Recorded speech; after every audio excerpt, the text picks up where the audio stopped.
And we are back, episode 16 of Chasing 69, a New York Jets podcast. It is Wednesday, July 6th. Teddy, weeks away from getting closer to the NFL season, I guess is what we should call it. We're getting closer to training camps and preseason games, and with that comes the end of us waiting in this miserable period where there's nothing going on. How are you doing this early week in July? I'm doing well. Aren't preseason games in like a month? Yeah. Probably around there like 5 weeks from now, I'd say. Probably the what's it called? The Hall of Fame game. Hall of Fame game. Ours 4th, I think. Oh wow, they're doing that early. I feel like it's usually around my birthday.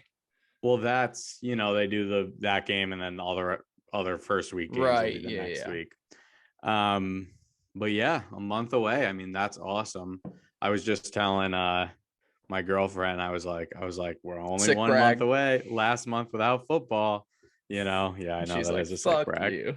But it's funny because it's like, I keep saying this, but it's like the dead period. It doesn't feel the same way it used to. Like it really does start to fly by, and we get into all this stuff with training camp and they've done such a good job kind of making the NFL season year round. And honestly, what helps a little bit too, and we're not a basketball podcast, but there's so much news going on in other sports too. Like it really is a never ending cycle. Like outside of the NFL, I feel like the last few weeks have been mostly dead. Outside of the this Jets, is that I feel like time where there's like this no is football, the area no where sports. Like there's nothing. But other than baseball, the NBA free agency, you've got baseball, so.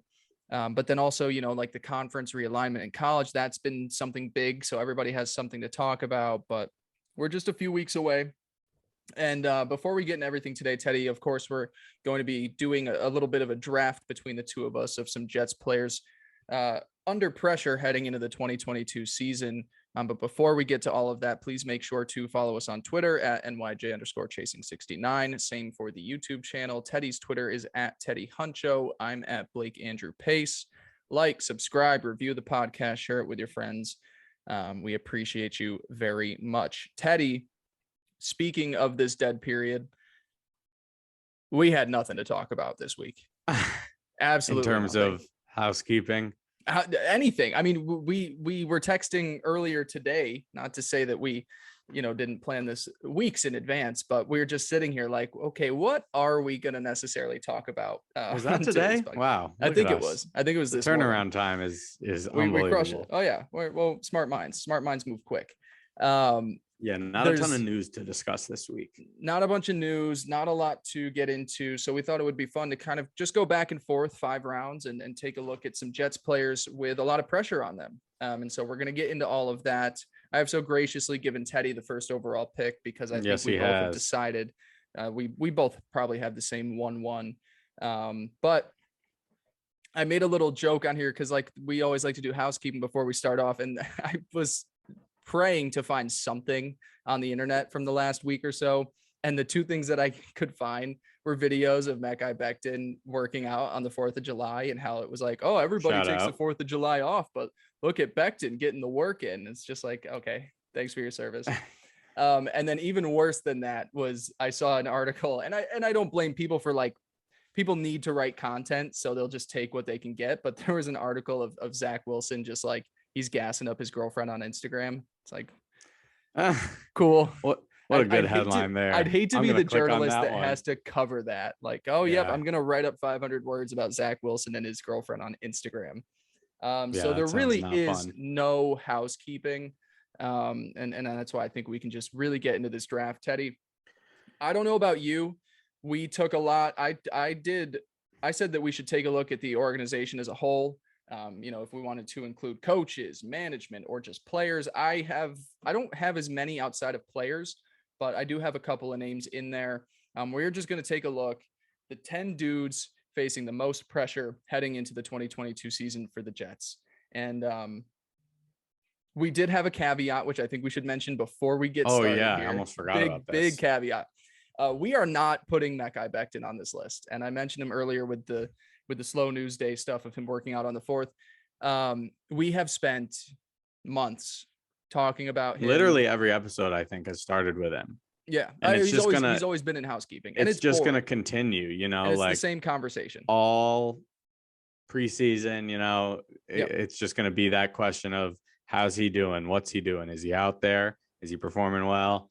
So It's nonstop. we want it as the understanding, like, yes, he is someone that deserves to be on We this list, understand he has pressure. And probably toward the top of the list in terms of guys in the organization that do have pressure. So we understand he's on there. We are just taking him out of the equation because we have talked about him too much. And that being said, Teddy, when you were making your list before we get into your first pick, was it difficult to come up with your 10, or how did you form this list that you've got? We haven't seen each other's. Yeah. I did want to say that. So Blake and I are fully on the it's a true draft. We haven't talked about who we're going to talk about. We haven't, decided who gets to pick who, whatever. For me, I just kind of thought in my head, looked at list of people online just to get the juices flowing, and just started jotting down names.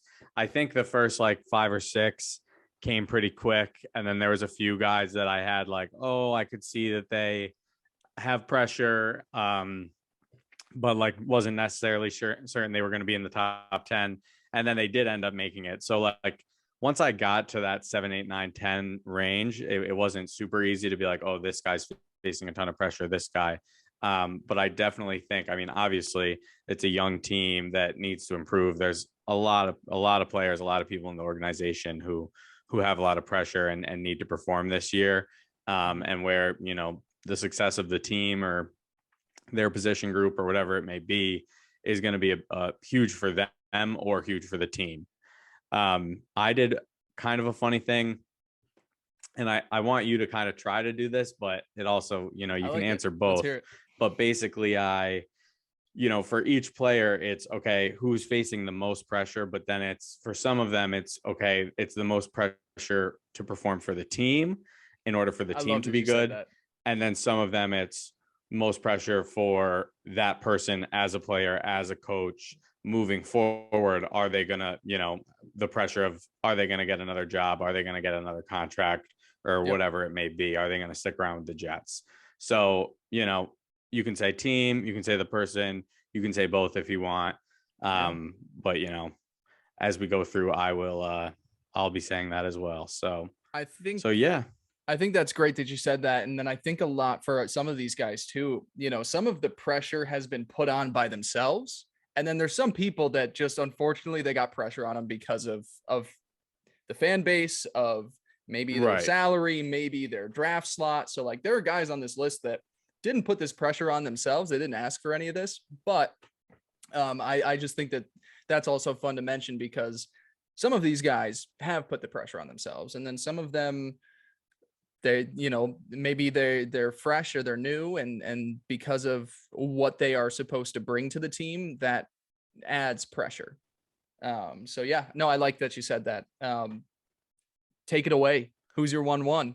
All right. Yeah. Well, with the first pick, with, the most pressure going into this Jets 2022 season, is the man on my jersey, Zach Wilson, number 2, the quarterback. I see, Blake, you're agreeing with me. I assume he was your number 1 as well. Easily. Okay.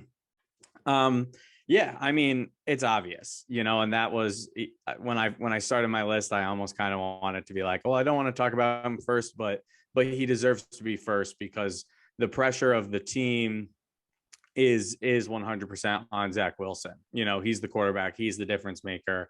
And so for this one, I have this being a team pressure. Like, the New York Jets, there's a lot of pressure on them to have Zach Wilson succeed in order for them to be a successful team. Of course, Zach Wilson's going into his second year. He has pressure on himself as the player, obviously. But at the end of the day, I do think, a number 2 overall pick, even if he doesn't really show out, he's probably going to get another chance somewhere, even if it's not with the Jets, if he fails this year, but just to get into it a little bit, I think that when you look at this Jets team and what we all think and what we all hope for expectations, the difference between, okay, this is a 5 or 6 win, 7 win team who, they showed some improvement, but they're still just not really there. And hey, we actually did see this step forward this year, and they're an 8 or a 9 or a 10 win team. I think that just 100% comes down to, can Zach Wilson make that year 2 jump? we talked about it on an episode before. I'm not exactly sure, but I did again just kind of want to go over, expectations, kind of like a bar to reach. Yeah. And I do really think, like, if we want to be confident saying, okay, this is a guy who we can trust to be our quarterback again in 2023 and beyond, I really want to see him get 4,000 yards. I mean, if it's a little lower, if it's a 3,800, it is what it is, but to me, that 4,000 yard mark is the like switch, or the tier, the pinnacle of, like, can you take that step forward and be a good to above average to great quarterback, or are you still just going to hover around this kind of mediocre whatever? I want to see 25 plus touchdowns, and I want to see less than 15 interceptions. Those numbers are obviously not imperative, hit or miss, but at the end of the day, Zach Wilson last year showed us flashes, right? We all saw flashes of greatness, flashes of the arm strength, the accuracy, whatever. But it's just not good enough. I mean, you look at the stats, you look at how he performed last year. Technically, he's one of the worst quarterbacks in the league, just by how his play was. Definitely. So in order for the Jets to take a step forward, in order for us to realize this excitement that we have as a fan base, in order for the Jets to actually become a real team that's going to be in the playoff conversation and get in those wild card battles, he needs to be a reliably consistent quarterback week in, week out, and yeah, the pressure's on. Yep, totally agree with you. He would have been my 1-1 as well too. Plain and simple, like, if this thing bottoms out, there is a legitimate chance, and I think we mentioned this in early podcast, that it was discussed on Badlands podcast with Connor Rogers and Joe Caparoso. Thank you. That it was like, if this season, if Zach doesn't take that step forward and the Jets are sitting there with the top 10 pick, they're probably going to go quarterback. They're probably going to reshuffle, because that's just what the life is at that position now. Is if you hold on to your guy too long, we've seen that cripple a team's rise. And if the Jets are building around this quarterback and he's bringing them back down, you have to swap in another quarterback. So there's so much pressure on Zach Wilson. Now the Jets have made things easier for him, which should be nice. And expectations, long term, you want Zach Wilson to be one of the best quarterbacks in the game.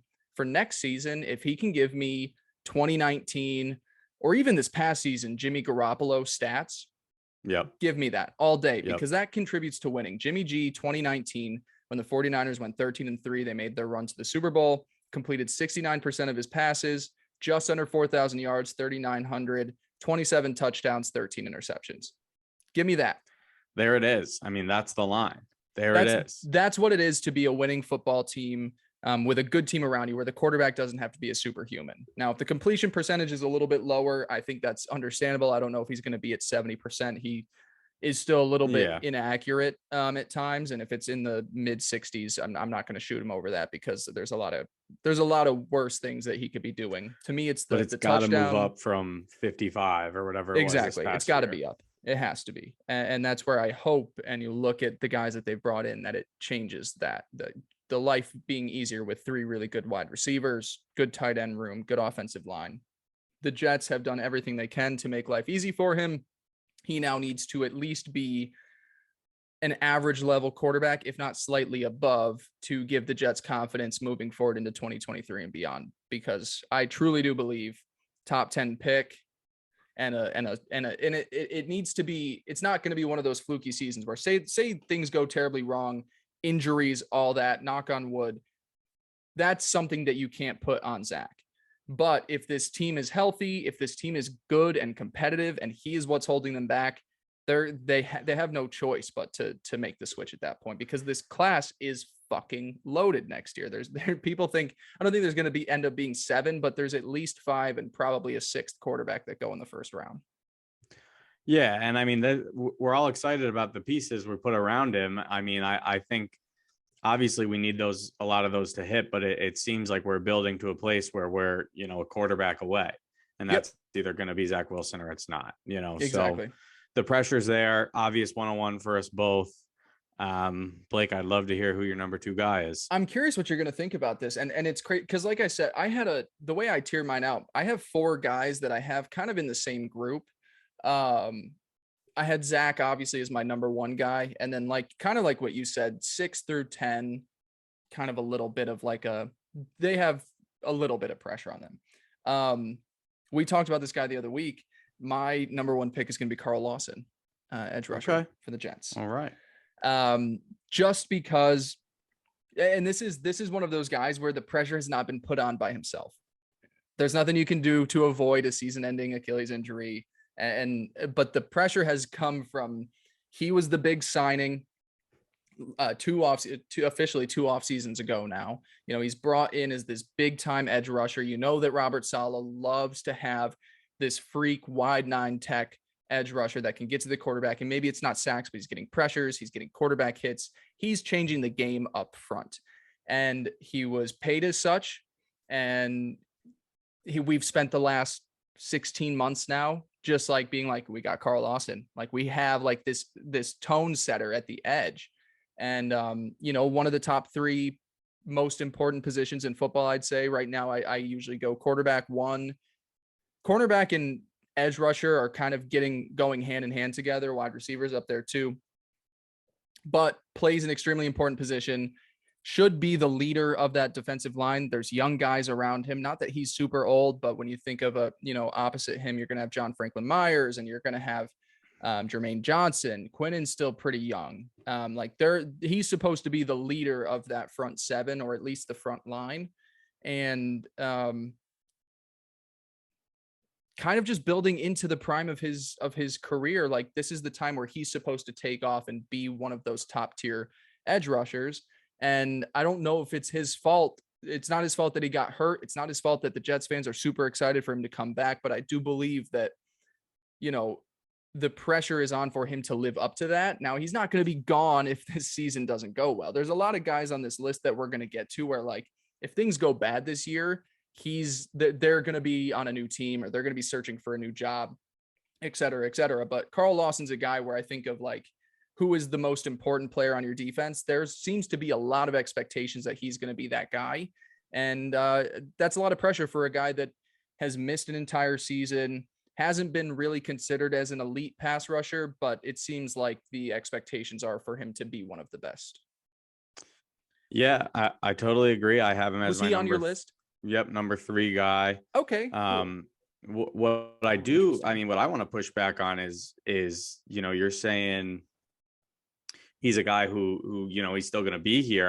That very well might not be true. Yeah. He if he doesn't come out and perform this year, or if he ends up injured, the Jets have completely set up his contract to basically take no hit. I mean, it's a $300,000 hit compared to saving $15 million if they cut him going into 2023. So it is one of those things where, we all kind of agree that Carl Lawson's is a good player. He was good with the Bengals before he came to the Jets. He was good in training camp, beating up on Mekhi every day. But at the end of the day, the Jets aren't going to want to pay $15 million and have their second or third highest paid player, be a guy who still hasn't gotten it done 3 years later. So yeah, I totally agree. The pressure's on for him. I think this D-line comes and goes with him. I think if he ends up not being a good player, then, the D-line takes a big step back. What do you have to say? I didn't realize how like you said, how cheap that cut is. That was the beauty of Joe Douglas, last year with these signings with Corey Davis and Carl Lawson, was they were all 2-year deals, and then we can get rid of you, which is something I loved about it, but yeah, there's that, so you have him as your number 2 guy on your list and didn't even realize that. So now the pressure is immense for him. He has to perform. And I think this is the only player that I put team and individual for, Gotcha. Because it is the team's going to kind of go. Carl Lawson's very important to how good this defense is going to be. And, how much do we have to rely on Jermaine Johnson? But then it's also himself. Does he want to get another big contract and get an extension with the Jets, or does he, get cut and sign a smaller deal somewhere and have to go prove it all over again? Wow. Yeah. I didn't realize that. No, that's a good point. I mean, got it. Imagine knock on wood, but imagine another injury. Yeah. I mean, that's And just a I think terrible he's gone scenario. in that point. You know what I It's mean? Like if crazy. that Well, because happened, you can't why would you pay him? roll out a third season. You'd have to either, make the cut and then restructure, but at that point, he's probably going to just want to go somewhere else at that point too. Wow. I'm glad you had Yep. him up at 3. I am dying to hear who I skipped over on your board though. And All right. I wonder if it's one of the 2 guys that I want to take with my next pick. So Teddy, with your second overall pick. Yep. So the second guy I have on my list is the defensive coordinator, Jeff Ulbrich. I like it. Yes. Now, I think we all remember how bad the Jets defense was last year. And obviously, they're young. They didn't put a lot of pressure on them to be good. The Jets kind of knew what they were getting into. But I mean, the facts are the facts. And I think it's important that we just go through the numbers and kind of remind ourselves of what went down last year. So last year, the Jets led the entire league in points allowed, 504. That's tied for 25th on the all-time list in terms of points per game. So, I mean, you think about how many teams there have been in the NFL history, how many seasons, how many teams. 25th all-time is not very good. No, it is not. The all-time record for overall points allowed in a season is 533. So the Jets are right there, in that 500 range. And do you know who had that 533 points given up, Blake? It was the Baltimore Colts in 1981. Wow. Look at that. Yes, Baltimore, they went 2-14. Surprisingly, I didn't realize they had 16 game seasons all the way back in the 80s, but I guess they did. Yeah. But yeah, so I mean, it's just as much as you want to say, hey, like we knew this was a young team, we knew what we were getting into.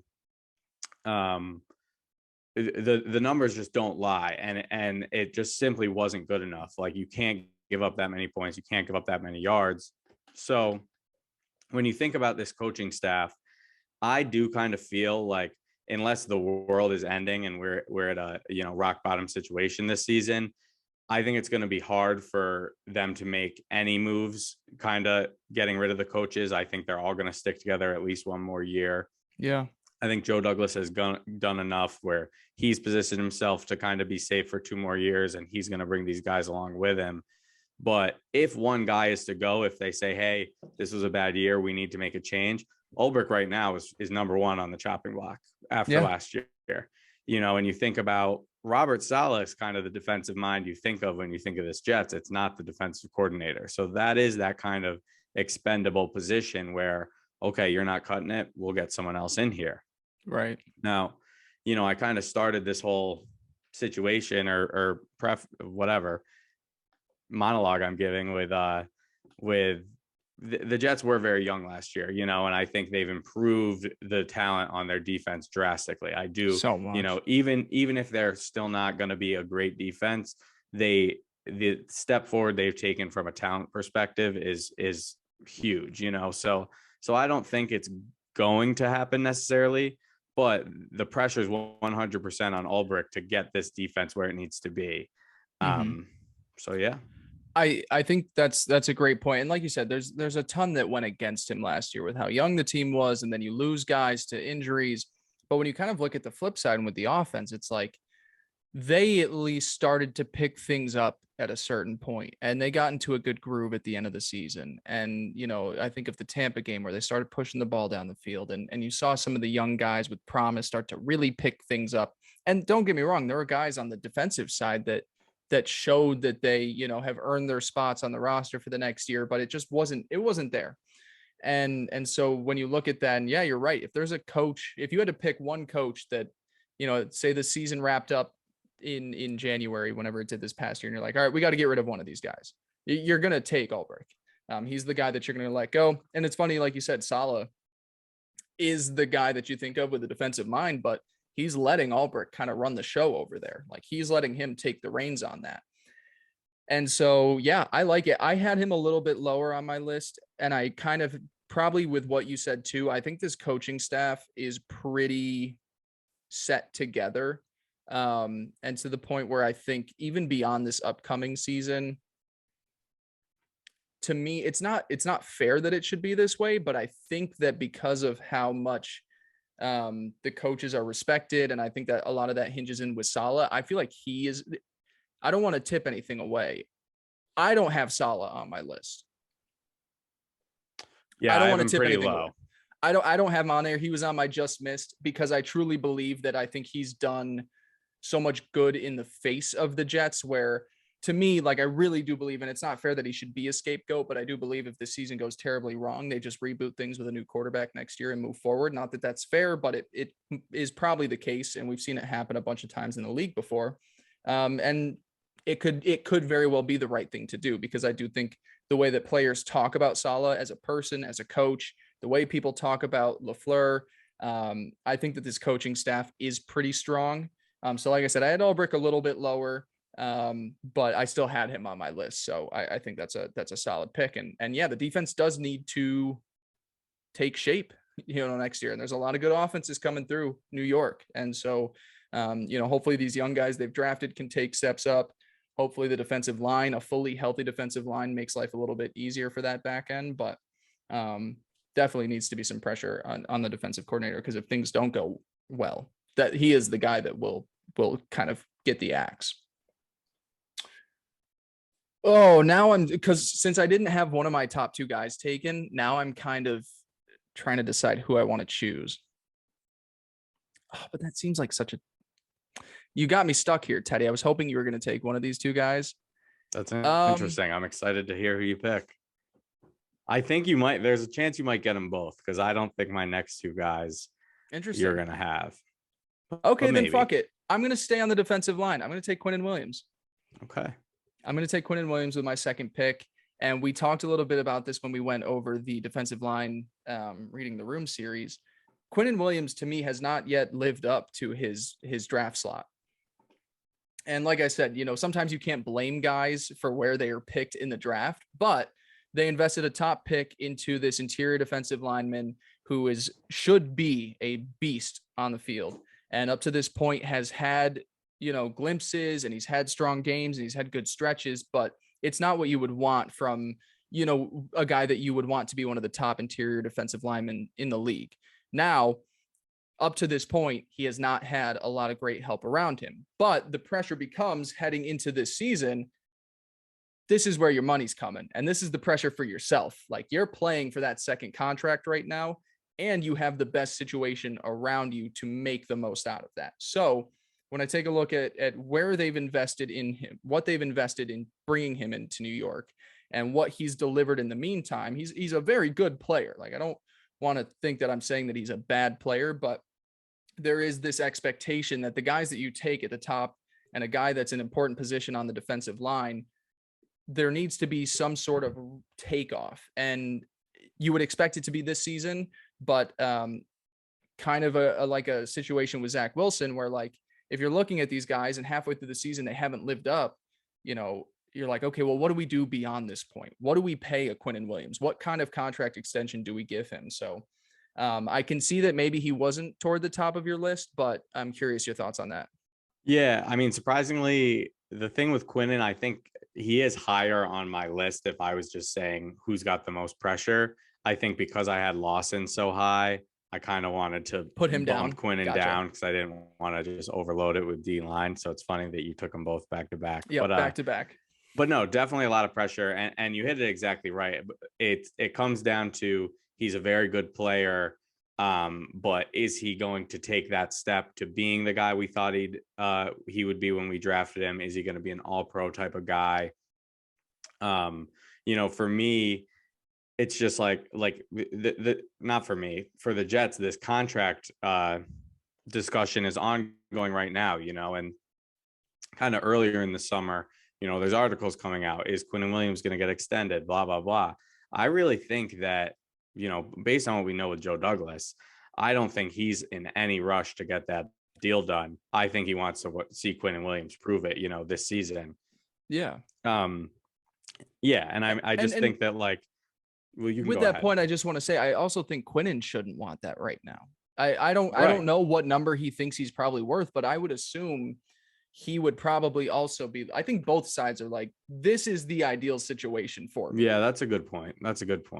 So, Yeah, I just think this could be a year that for him, it's like, are we gonna franchise tag him and then maybe give him one more year to kind of prove it and continue to be a consistent guy and then just let him walk because we don't want to pay him, or is he gonna step up and be, you know, a top 5-10 defensive tackle paid in this league, as these contracts work, you know? So the pressure is 100% on. And, you know, I don't think it's the end of the world if he doesn't become an all pro, like for the Jets, but I do think for him money wise, the pressure is immense. Definitely. Well, because if it doesn't work out now, and the problem is too, is like, we still agree the interior defensive line isn't necessarily the strongest for the Jets. And the expectation is he can make up for a lot of that if he takes that next step. So,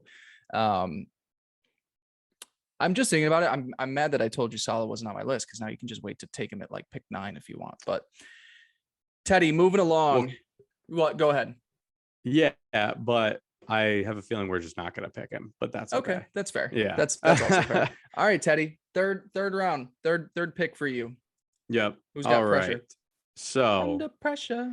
The pressure I am going with next, and this may seem a bit odd, but I'm going to say Breece Hall, the rookie running back that we drafted at pick 36. The reason I say it's a little odd, you know, is because he is a rookie. It's hard to have like immense pressure when at the end of the day,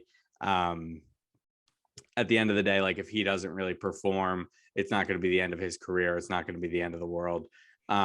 But I do definitely think for the 2022 Jets, you know, the pressure for Breece Hall to kind of be who we all want him to be and who they drafted him to be is definitely there.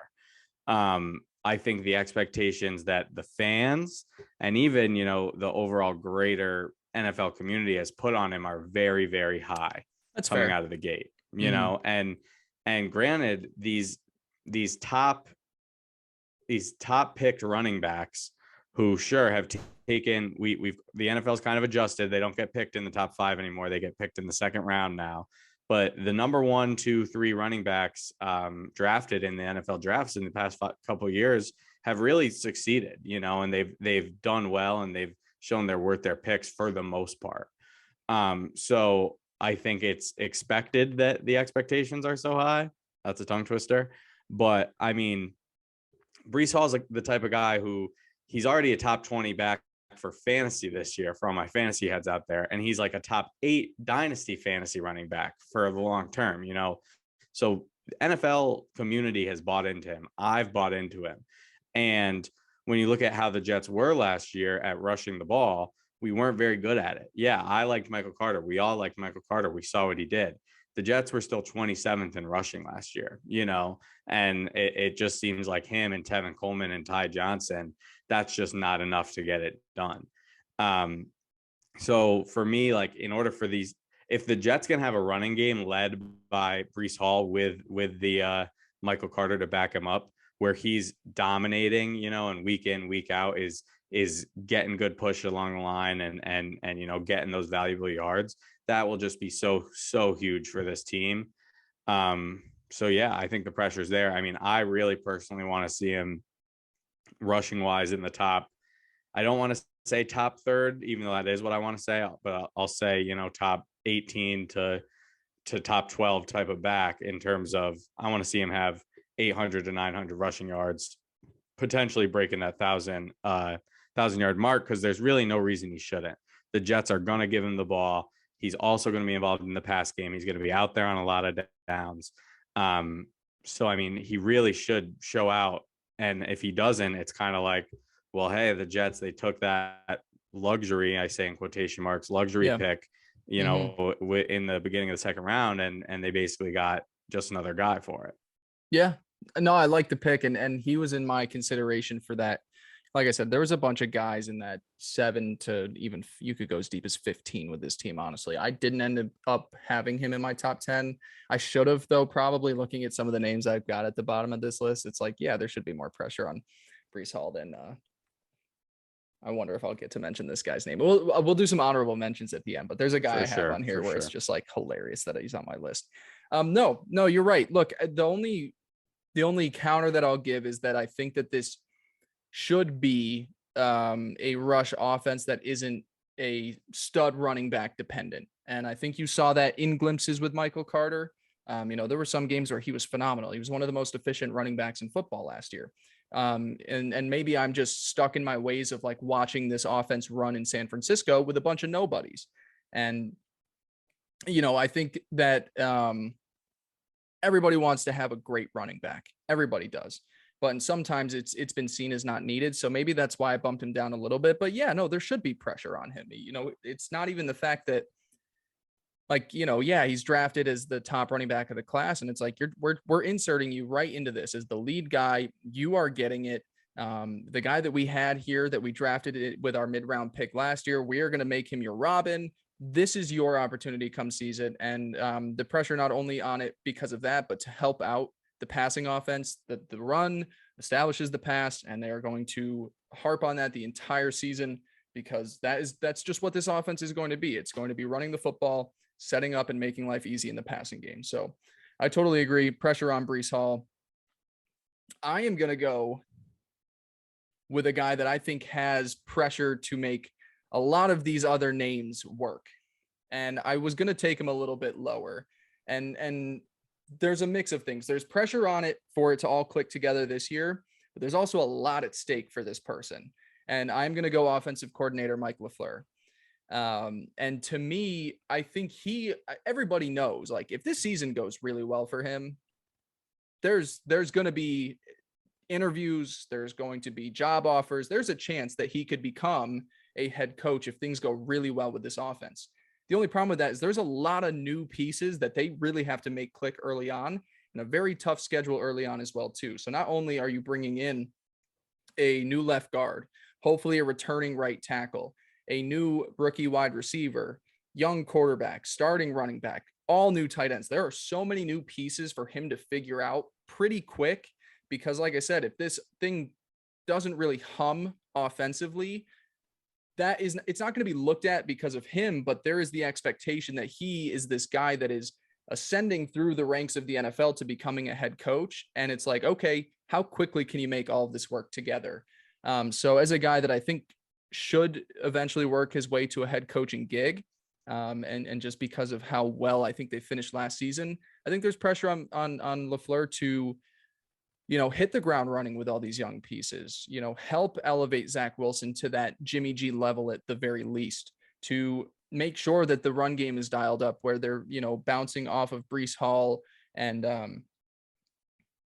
Michael Carter together, to make sure that Garrett Wilson is being integrated into the offense, to make sure that the tight ends are getting in a good relationship with Zach Wilson. I think there's just so many pieces that have changed offensively that he is needing to kind of rein everything in and quickly, because like we've said, there's not really a lot of room for error, especially at the start of the season with the way the schedule rolled out. I'm happy you included LaFleur. I'm glad that we get to talk about him. I didn't have him on my list because of kind of what you said, where he's kind of in this position where if he does well, he's going to have a chance to at least get interviews, if not get a head coaching job next year. And then if he does less than that, he'll probably just be able to stay and see if he can turn around, in the next year. I do like the way you framed it though, because the pressure for him is definitely in more less in terms of his career security than it is in terms of you got a lot of young guys and a lot of new pieces that we all want to see work, and we all want to, we all want to see this team win, and it's your job to kind of get this offense humming.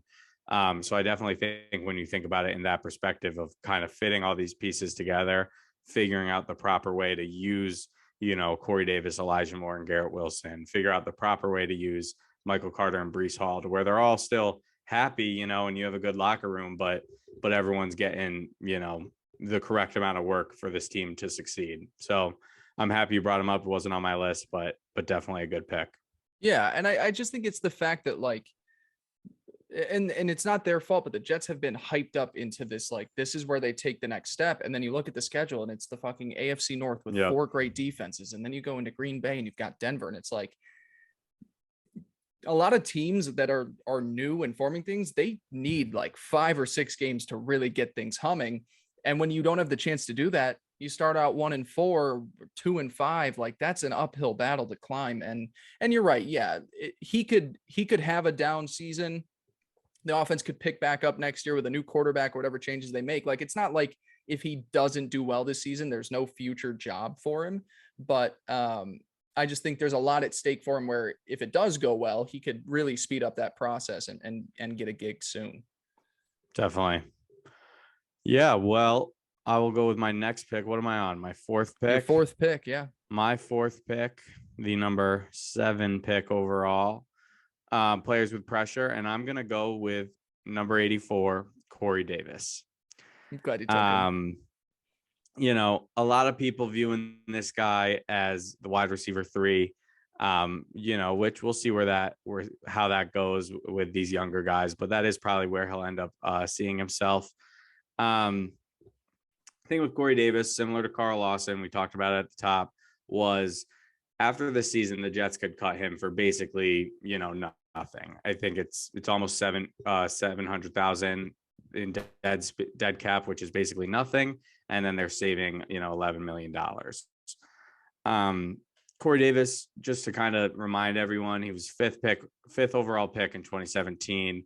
You know, had okay first 4 years with the Titans. Never really became that guy that they expected him to be with that number 5 pick, but almost had 1,000 yards in his last year, you know, kind of stepped up in that 4th contract year. And the Jets signed him, you know, to a big deal, hoping he could take that step to becoming, you know, a number 1 wide receiver. And that was the goal. Obviously, that's not what happened last year. You know, he wasn't a you know, clear number 1 on the team. I still think he was pretty good when he was out there. He wasn't, you know, the greatest, but he was solid. And then he got hurt, kind of things got derailed.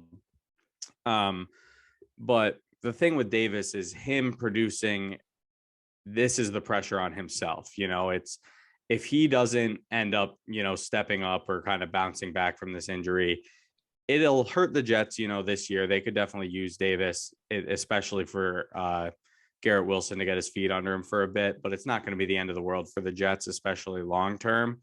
But, you know, Davis is either going to play himself into getting maybe another contract this next year, or re-signing with the Jets, or them picking up that team option, or, you know, he's going to kind of fade away. And then what's next for him? You know, what kind of contract is he realistically going to sign when he's whatever, 29, 30 going into his 3rd contract? So yeah, I think the pressure is definitely on for him. I do think at the end of the day, hopefully, you know, he is going to be our 3rd wide receiver. So it's not the end of the world, but for him personally, and for the ceiling of this Jets team, I think the pressure is there for him to perform at least reliably. I completely agree. I mean, I had him on my list. I actually had him higher on my list than some of the guys that I've taken, but I kept bumping him down because I bumped him down once because I took Carl Lawson, and they kind of are in the same situation where, like, contractually they're brought in, they're expected to be something. They haven't necessarily lived up to it too much. And then where did I go? I went back with LaFleur after that. So I had him pretty high on my list. And yeah, it's pressure on himself. I don't think, he said it, you know, if Corey Davis isn't a great number 3 wide receiver, it's not the end of the world for the Jets. You know, offensively, it's not like they need to be a super 3 deep set when they want to be a run first team. They've got good tight ends and a good receiving back. Like, if Corey Davis is not good, you know, at least he'll provide value run blocking. That's really to me what it is. And so, no, I agree. A lot of it is on the line for him because he got that big payday after his one really strong season in Tennessee, and it's been a mixed bag. It hasn't been terrible. It hasn't been fantastic. So totally agree. He's definitely a guy with the Jets that has a lot of pressure on himself heading into this year. Yeah. And I think, correct me if I'm wrong, but one of those other 2 players you were deciding is still there, or was that 2 ago? I'll be completely honest with you. My list I have not gone in my rankings almost at all this entire thing. I keep changing it based off of, like, I keep looking at it and I'm like, who am I going to take where? Some guys I think I can get a little bit later. Okay. Well, let's see what you got. Well, I also want a well-rounded list, and now I don't have that. I've gone defense, coach. I'm going to go back to the defense. All right. Do whatever you got to do, man. CJ Mosley. CJ Mosley. All right. CJ Mosley. Right. Let me hear it. There is nobody in this depth chart that is going to be a serviceable linebacker. He's slipped a little bit. He's getting old. The contract is up there. His future with the Jets, I think we even talked about it in the Reading the Room series, is kind of up in arms. Or not up in arms, but up in the air. Up in the air. That's what I meant to say. So to me, you're supposed to be the quarterback of the defense, the strong middle linebacker. As we've seen, there have been some great middle linebackers that have played in this defensive scheme before. And, a lot of it, as we said in previous episodes, they truly do believe that the lack of strength and power on the defensive line hurt the linebacker's ability to win up front. But regardless, getting up there in age, being paid a lot, and maybe not living up to that, I just see a situation where, like, if he starts to really take a dip down there, it's one of the most glaring weaknesses of this roster. It already is. And if he doesn't live up to at least what he was last year, then it's a very scary room in itself. It's empty as it is. If he continues to decline, what answers do they have to replace him right now? So I think it's pressure on the team and for himself, because I do believe his future should be at least a little bit in the air, as I said, or in the arms, up in arms. Yeah. What do you think? Yeah. No, this is our not lists aren't guy, that similar. No, our lists they're aren't not, that which similar. I like, which I like. And this, for me, the thing with Mosley is, I mean, I really don't know, because I kind of look at him as like, I don't think he's going to be here in 2 years. I think this is going to be his last year. But I say that, and then I'm like, well, who are we going to have playing linebacker then if we don't keep this guy around? I definitely think with a guy like Mosley, I don't expect a guy like him to like bottom out. I don't expect him to be a liability. I don't expect him to be terrible, but I do think, it's very real as he gets older, because he's always going to know what to do. He's always going to know the right thing to do. He's always going to be a good leader, but it's just going to come down to, does he still have the athleticism? Is he still in the proper shape to keep his play where it needs to be to continue to be a starter?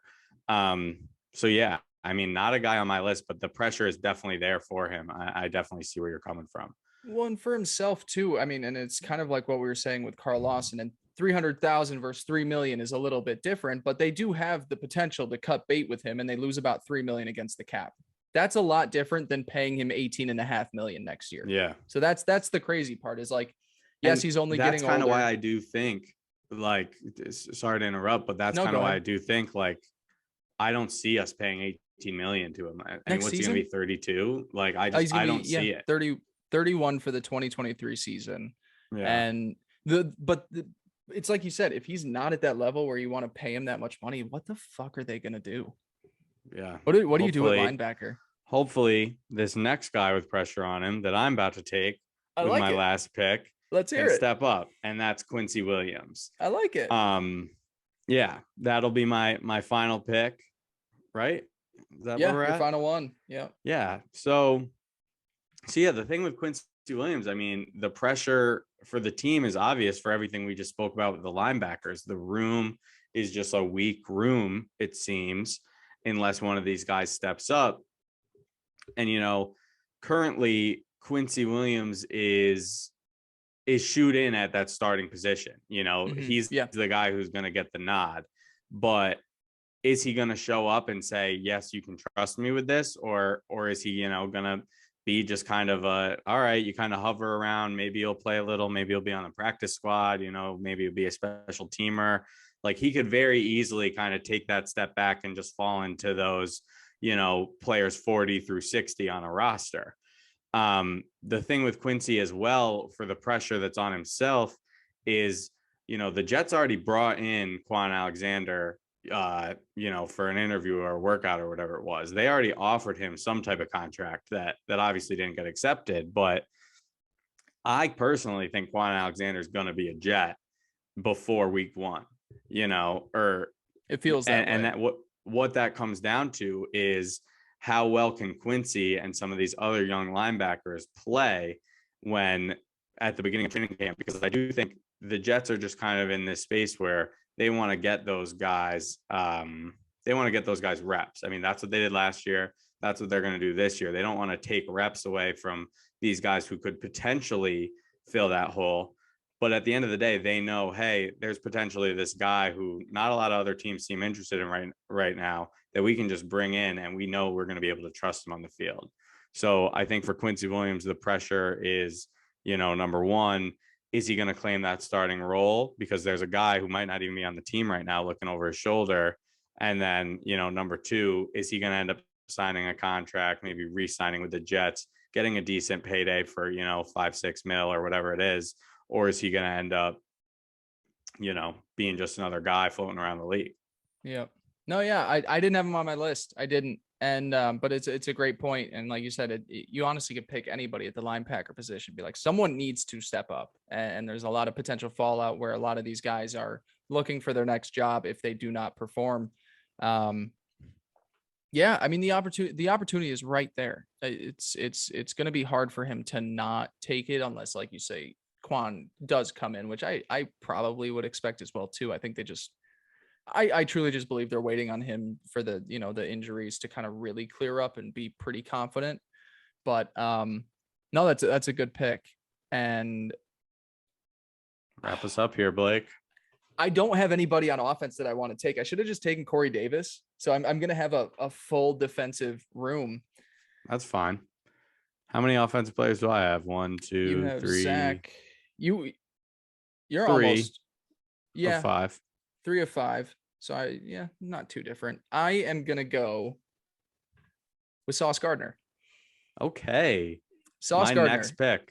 Okay, cool. I like that. Yeah. So Sauce, like I said, some of these guys didn't necessarily ask for the expectations, but this is one of the higher spots that you've seen a cornerback go in a while. I mean, obviously he was the second cornerback to go in that draft class. And I think that there's a really good opportunity where he looks great just because, say Stingley struggles in Houston for whatever reason, but regardless, corners aren't really taken that high unless they're expected to be all level talents. You think of Jalen Ramsey, who was taken super high. You think of what pick was Darrell?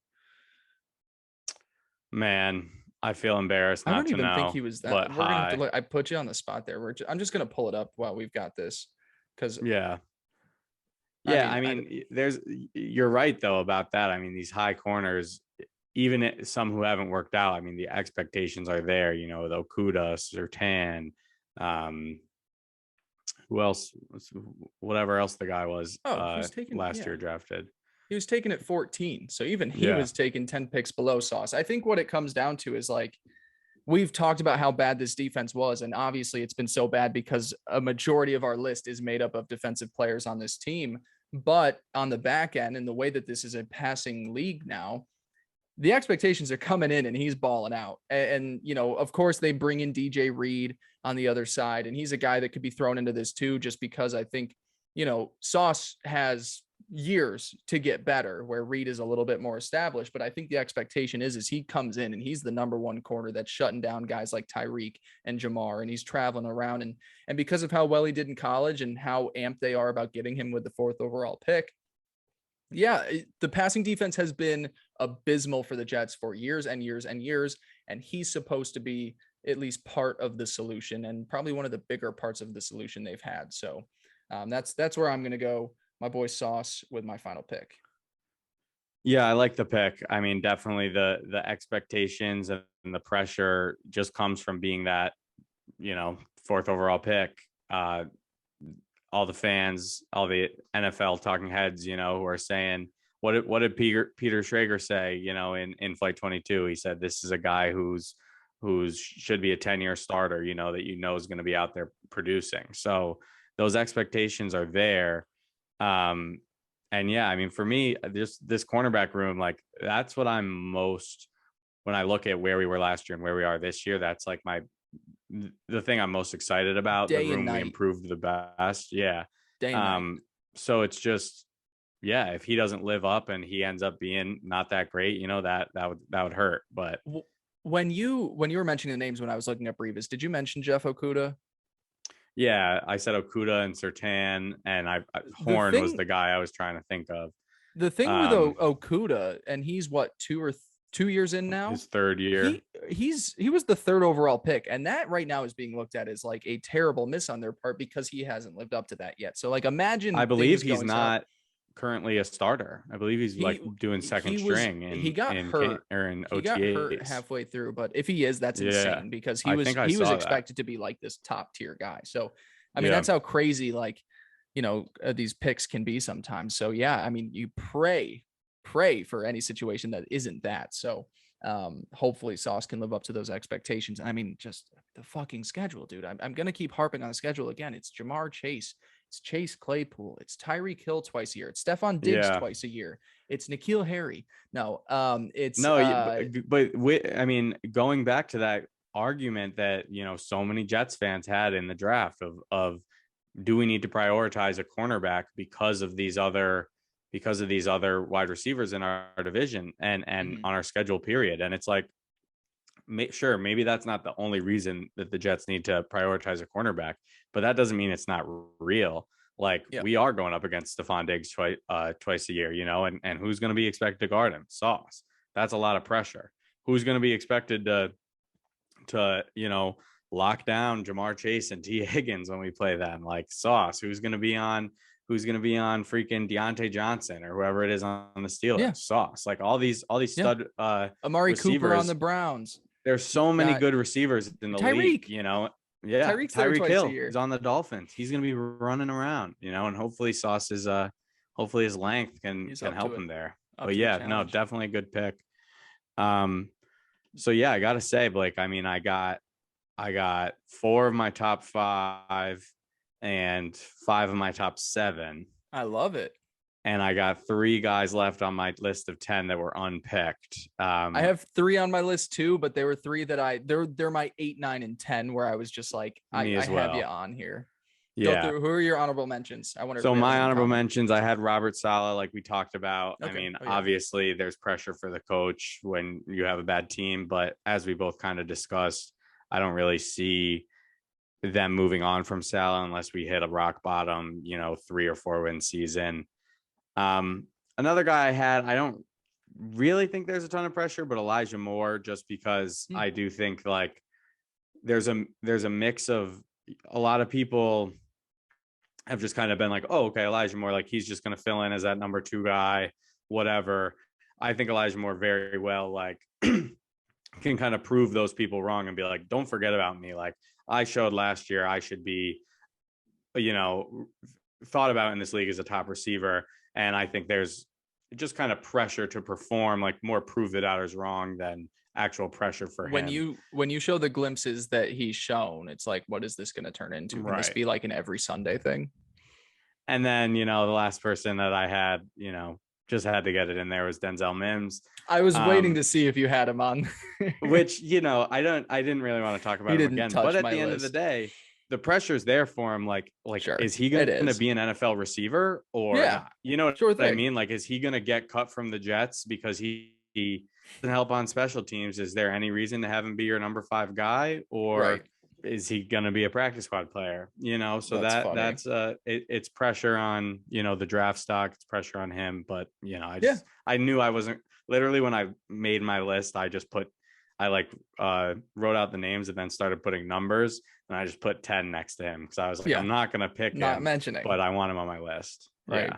I was looking at mine too. I got 5 of my top 7. So I think we actually did kind of around what we both expected each other to do. But my 3 guys I had left, these are 3 guys that, and like I said, I don't even feel like they have pressure on themselves in their own ways. I had Connor McGovern on there because kind of like with, guys on the roster, they're heading into a season where it's like, if you're not worth keeping around, they're not going to keep you around. And so for him and his next contract, like he's a guy they were already looking at replacing him this offseason. The offensive line is much improved. So kind of like with Quinnen in the defensive line, you're like, okay, he should probably be sturdy enough. But I do think that in the long run, they they could very well just cut bait with him after the season if he's just meh. Another guy I had on my list, kind of opposite with Sauce, is DJ Reed, and I think that's more so with Reed because for Sauce, to me, he's at least, he's earned himself a starting job and he's going to be strong. But, there is a little bit of depth in corner where you would hope that maybe some guys can try and challenge Reed for that second spot. He's paid to be a starting cornerback. But I think given the fact that he's coming over to this team and he's playing opposite Sauce, but there are guys that have kind of really been working hard at earning a starting cornerback position, that, there is some pressure on himself to live up to the contract he received.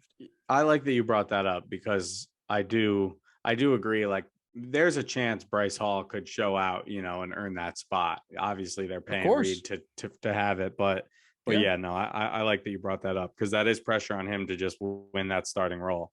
Yep. And then my last guy, I don't even know why I have him on here because I mean, he's slated to be a starter, but I don't think anybody expects him to be a good one. I had LaMarcus Joyner on there just because, I don't love what's behind him. I don't love what's behind him. He was one of the first names that came to my mind. I didn't have him on my list, but I mean, yeah. And it's not like if he's bad, it's the end of the world for the Jets, but he's supposed to be a starter. There's not great depth behind him, and he's a little bit older. So you would hope that he's not great depth behind him. You hope that he's just serviceable. Can you just be an average starter for us? So that was the last guy I had on my list. So yeah, let me just run through this real quick. Teddy's list.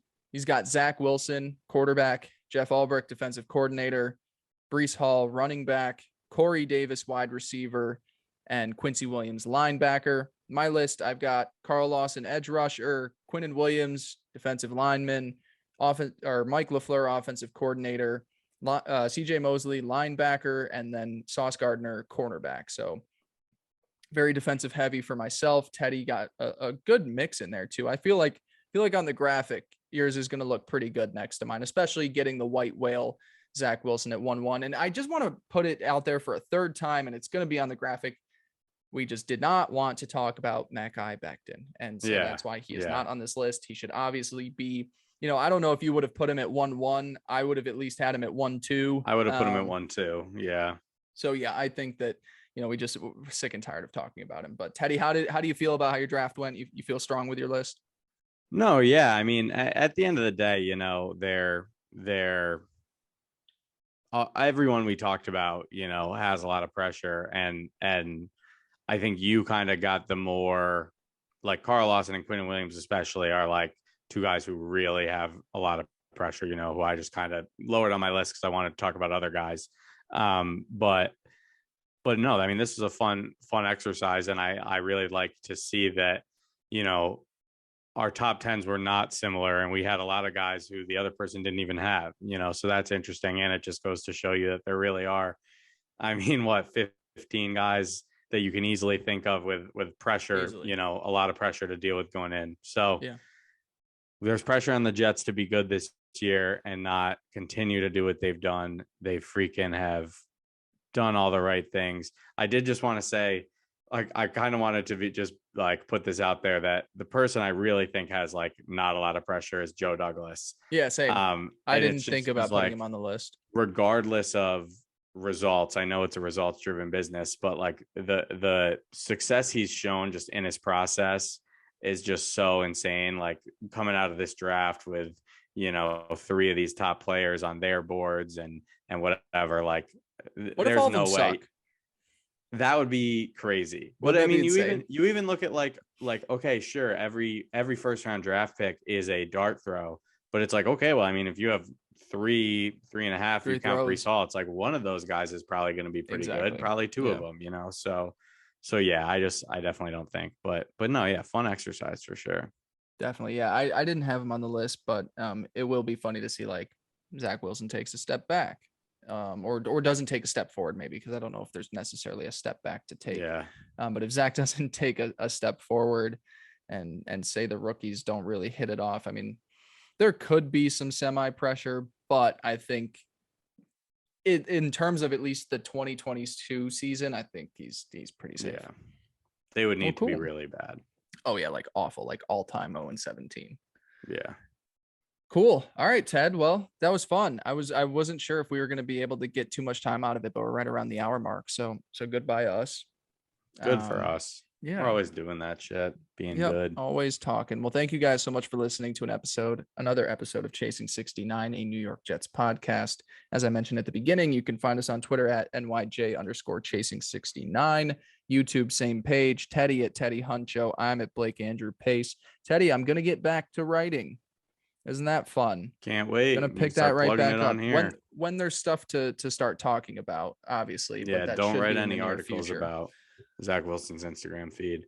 Yeah, I will not, and I won't call Mekhi Becton a fatty, and I won't do. I mean, some of the stuff that is out there right now, and there's a guy, and they're never gonna listen to this, but there's a guy that fucking writes for Sports Illustrated that drives me up a fucking wall. Really? I've sent him a bunch of his tweets before, but he's just like the all-time woe. Nobody's gonna. Maybe you're probably gonna know who I'm talking about. But you're fine. Anyways, thank you guys so much for listening. For Teddy, I'm Blake. We'll talk to you next week. Peace.